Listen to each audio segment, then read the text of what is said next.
Hey everybody, it's Safi and Marco Dish Out on Movies, the only movie review show on YouTube to review movies in terms of food. And it's just Marco here once again to talk about my top 10 best movies of 2020. 2020 was a shitty year for movies. In my opinion, it was even worse than 2019 for a variety of reasons. Number one being the fact that we had a pandemic, and studios basically used that as an excuse. And they released movies online. They charged $20 to see it the opening night, even though it will probably just be me watching it, no one else. Excuse me. And then, the movies, in my opinion, movies should not be bad like these ones were. Just because there's a pandemic doesn't mean you get an excuse to have shitty movies for a whole year. Most of these movies could have been released in theaters, and so most of these movies should have been A-plus movies. There are certain ones, even on the best of list, that are they're just okay, and it's no, that's not okay. You know what? That is not okay. Because, it's 2021. And last year it was 2020, and it's we're in a different era. If you look at the bad movies of the 50s, the bad movies of the 40s, at least those movies are watchable. Most movies that come out nowadays are just complete trash. And it's, why is that? Why is it that we have to see these terrible movies? Or just don't watch them at all. Just watch old movies. That's what I do. So anyway, enough of that rambling stuff. Doesn't really make any sense anyway. But, I do feel like last year the studios used the pandemic as an excuse to release shitty movies. Movies that would have been released regardless, but there was a pandemic which made it look even worse. I mean, most of these movies should have been slam dunks. Just like with 2019, except for 2020, they didn't have the benefit of having theater releases for a lot of the bigger ones, which would have been released in a normal year. So it's almost like 2019 light, if you want to call it that. So my honorable mention, I only have one. I did also watch Hubie Halloween and Borat 2, but neither of those were good enough to be in honorable mentions. My only honorable mention is The Wrong Missy. This movie is like a Netflix comedy. This is actually one of the only ones on the whole list that actually surprised me. It wasn't as bad as I thought it would be. It's an Adam Sandler company comedy. It's actually pretty funny, and it lifted my spirits when I watched it. Which I feel is an extremely important element of watching movies, is that you get your spirit lifted, and you're happy because you watched it. You're satisfied. This movie was funny. It had good acting. It had some good characters. The one thing that I had an issue with was the ending. Basically, the whole movie, this evil, awful woman is abusing this guy. She is sexually assaulting him. She's raping him. It's pretty disturbing if you look at it in a serious way. But the movie was a comedy, so it was all funny. Which I know sounds awful, but it's true. It's it was all presented as a comedy. But at the end, they basically make it where, oh no, she's actually a really good person, and you should just forget about the fact that she's evil, crazy, she's a rapist, you should be with her anyway. And so he dumps this 7 foot tall, sexy blonde model, for this girl who is evil, and she's like just insane. And I just thought that was the most asinine thing. That pissed me off. That made me think, like, what the hell? This movie was so good and so fun and funny and light all the way until this shitty moment where you had to justify that. They did the same thing in American Pie Girls Rules, where they had a female character and she was basically a stalker. And the whole movie, this guy broke up with her because she's crazy and he doesn't want to be with her. And then at the end of the movie, the message is, who cares if she's bad and she's evil and she's a stalker?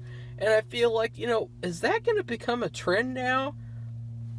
Of like, we should just accept toxic women, just accept women like her or like the woman in The Wrong Missy?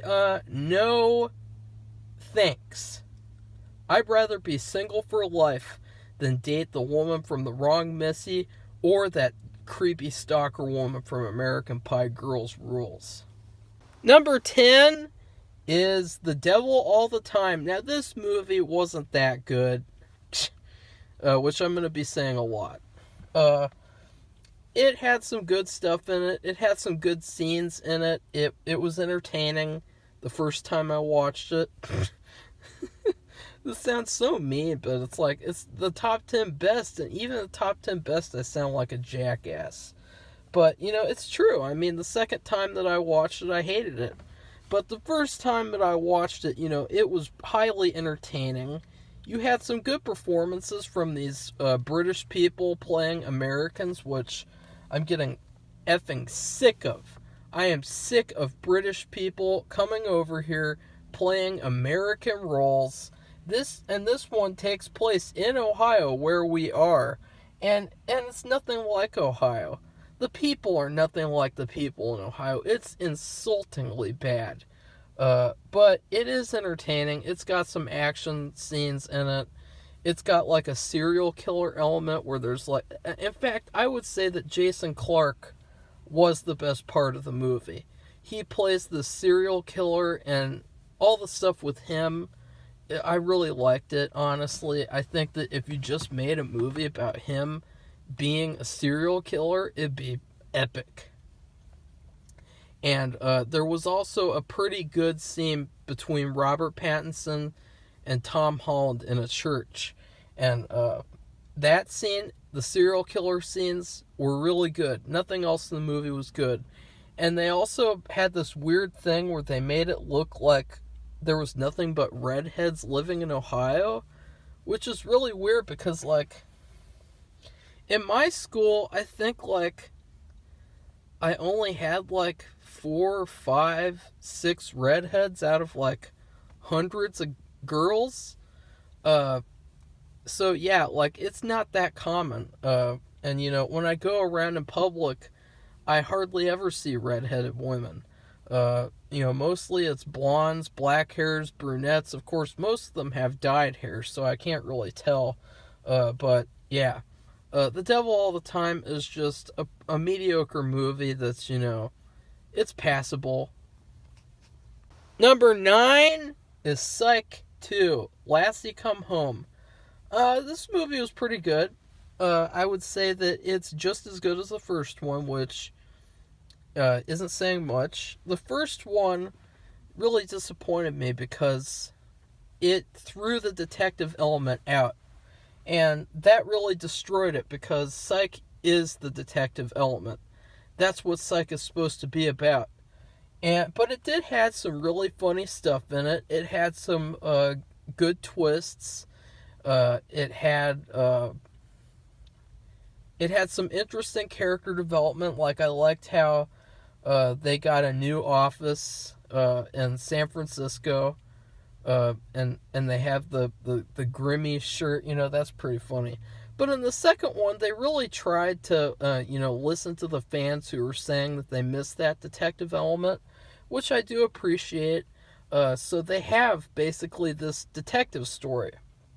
The problem is that the detective story itself is just a mediocre season episode.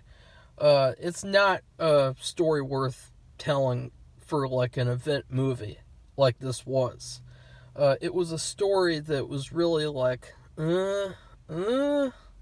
like, is that really the best story you could have told?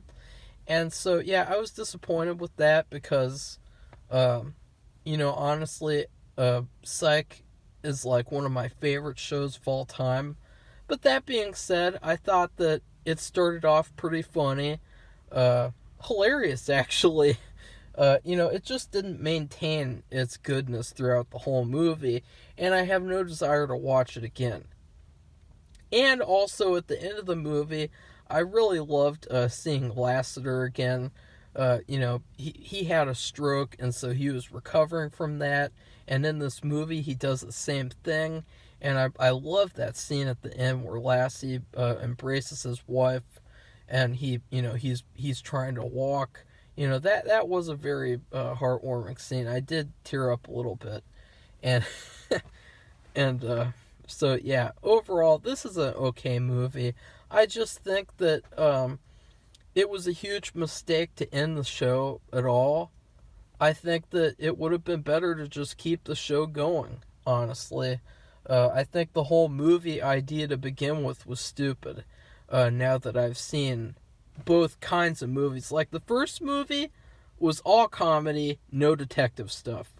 The second movie was a lot more detective stuff and a lot more, like, detective story and less comedy and action. And so I would say that overall, they should just go back to making the show. Number 8 is Unhinged. Now, okay, come on. Okay, I know it's bad. It's just okay. It's nothing special. It's The Hitcher with Russell Crowe, and it's fine. It's just, it was enjoyable. Like, what do you want me to say? I mean, there wasn't much to pick from. I did enjoy it, kind of. It had some violence, which I appreciated. If Promising Young Woman had violence in it and didn't have all the agenda shit, it would have been above Unhinged. And I also liked the main actress in Unhinged. I thought she did a pretty good job, and I was expecting to hate her since, a lot of the times in these sort of like action movies, the female character is always like a whiny little bitch who just goes like, and well, this female character, I actually liked her quite a bit, and I thought she was pretty good. There was some unbelievability at the end where she overpowers Russell Crowe, and which is just laughable. Number 7 is Christmas Chronicles 2. And wow, yeah, I know, right? I wasn't expecting to put this movie on here, but I actually enjoyed it. I thought it was pretty good. It wasn't as bad as I thought it would be after I heard all the negative reviews, hearing that this is, the guy's worst movie. The director, Christopher Columbus, this is his worst movie. False. Go watch I Love You, Beth Cooper. This movie, it has Kurt Russell. He plays the best Santa ever, and he really gives a fantastic performance. I would even say that he should be nominated for an award of some kind. A good award, not an Oscar. That would be shameful to be nominated for. Anyways, moving on. Number 6 is Mank. Now, this is another mediocre movie. I don't have very many nice things to say about it, other than Gary Oldman gave a fantastic performance.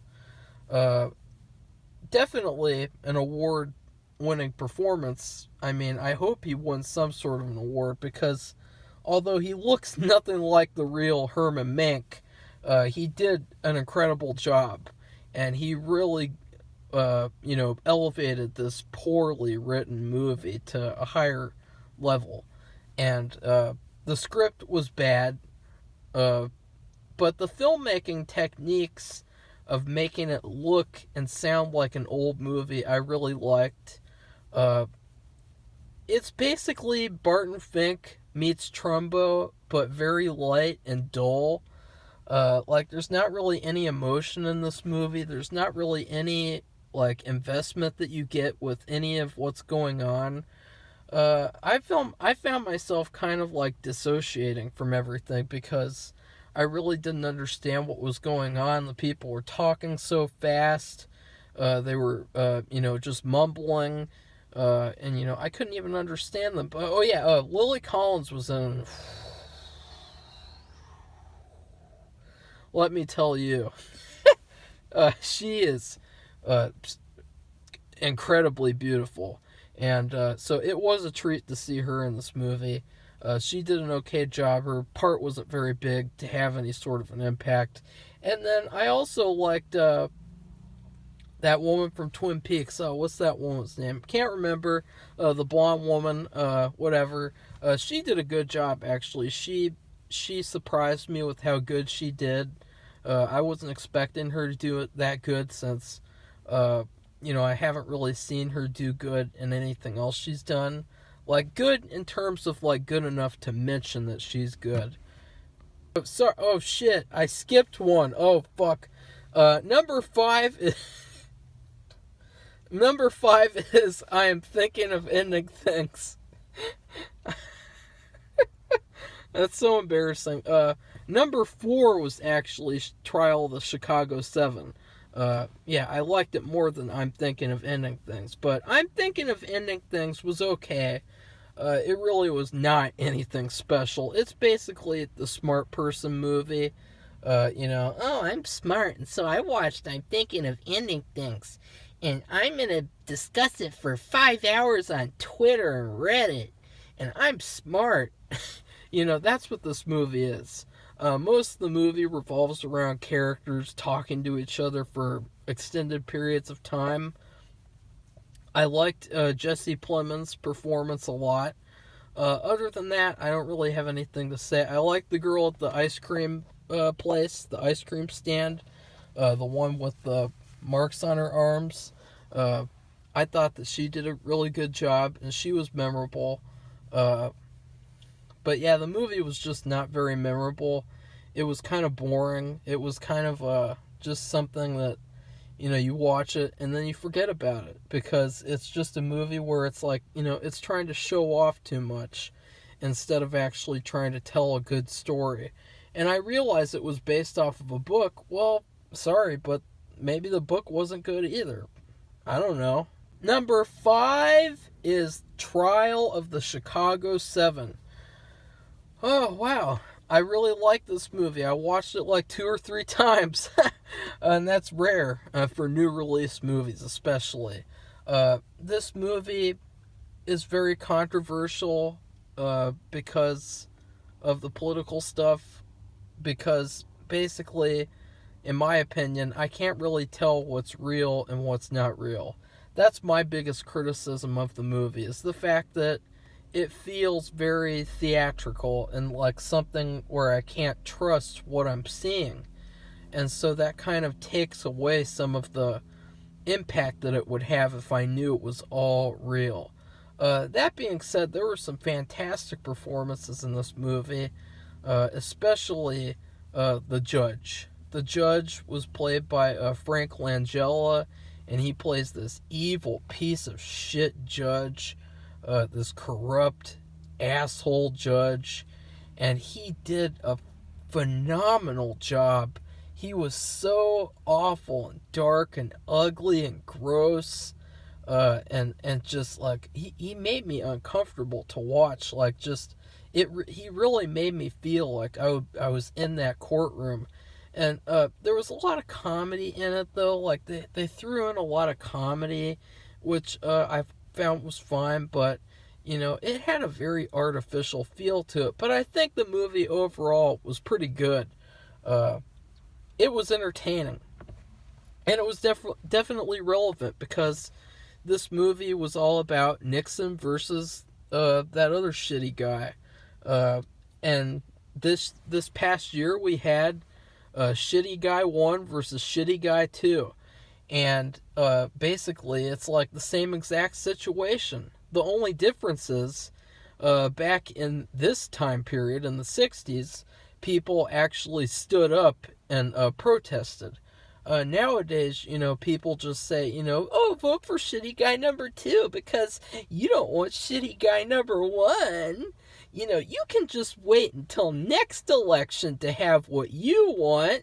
You can wait another 4 years for health care and all that shit. And so I found that interesting, the fact that the movie was so relevant to what was going on with politics last year, with Shitty Guy 1 versus Shitty Guy 2.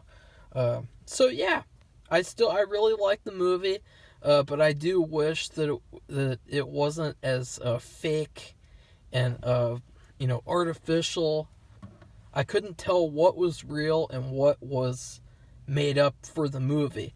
Whereas with other biography movies, everything flows together and you don't really question it until after the movie, where you look it up on Google and find out, uh-oh. Number 3 is Sonic the Hedgehog. Now this is surprising, because how could Sonic the Hedgehog, a kid's movie, be the number 3 best movie of the year? Well, because it was a fucking good movie, that's why. You got Jim Carrey giving an incredible, funny, dark performance. He did have layers to his performance. It wasn't just crappy kid's villain. I really appreciated that, and I really liked this movie. It was so fun. It was so funny. It was just completely surprising how sorry, I don't know what happened there. It was surprising how good this movie was. And it had all this great action. Sonic was really good looking. He looked like Sonic pretty much. I really loved the fact that the director actually took the time to redo the design, because he realized that, the fans wanted Sonic to look like Sonic. I'm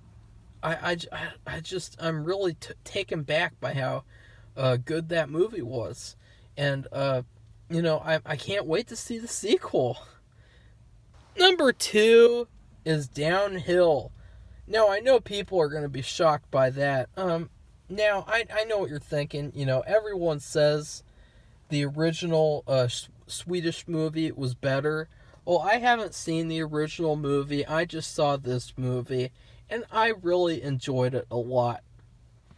Basically, you got Will Ferrell, piece of shit human being, and you got Julia Louis-Dreyfus.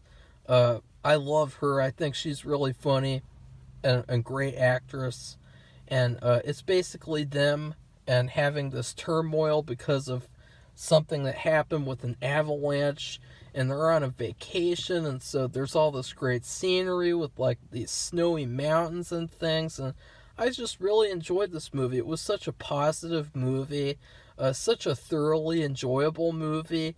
I really enjoyed it. I really liked it. I thought that it was pretty funny. It was pretty just chill. It's a chill movie.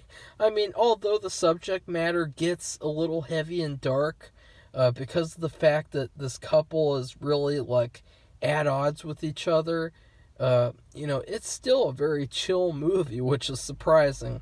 And I recommend watching it. I watched it for free on Hulu, and I can't complain.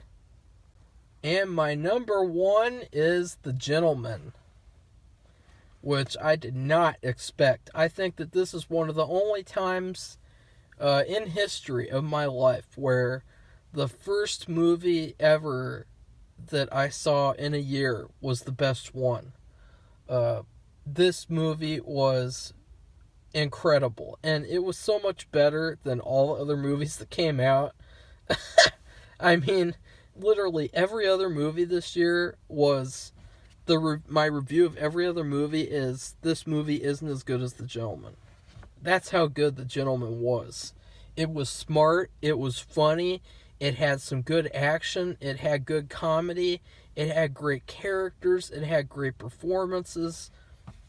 It was just thoroughly enjoyable, and it was such a I don't know, it just gave me the feeling of like, I'm in this environment. I felt like I was watching like I don't know, how to describe it. Like, I don't know. Isn't that weird? You get a feeling, you watch a movie, and you don't know how to describe it, but it's just a very positive feeling. I really do not have that many negative things to say about the movie. I actually rewatched the movie like 2 or 3 times. It had some surprises in it too, which, there were some things that I thought were going to happen, and then they twisted these things and made something else happen. And I love that, the fact that they had these little twists that, just made the movie so much better. And yeah, it was just the bomb. It was the best movie of 2020. I don't care what anyone says. The people who say it's not obviously didn't watch the movie, or they're just on drugs. And there was one criticism, though. Well, two. I did not like the music. The music was something that was bad. Same thing with Downhill. In Downhill, they had this very weird, like, yodeling, weird voice music. In this movie, they had this weird, obscure music that I can't even remember what it was. And also, there was this kind of cringy agenda thing in The Gentleman, where the main female character, she has an all-female mechanics place, just full of all these female mechanics. And I was like, what? Like, what is this? Like, what? Like, what does this have to do with anything else in the whole movie? I mean, this movie is about drugs. It's about a guy who owns a marijuana empire. And then you have his wife, and she just happens to own an all-female mechanic place. I mean, what? That's just stupid. I thought that was stupid. So yeah, other than that though, that's it. So I hope you enjoyed this video. If you did, please like it, give it a thumbs up, subscribe to our channel, and then comment what were your top 10 movies of 2020, so that we can compare. And then also share this video to all your friends and family. Goodbye, everybody. See you soon for probably one of Sophie's listing videos.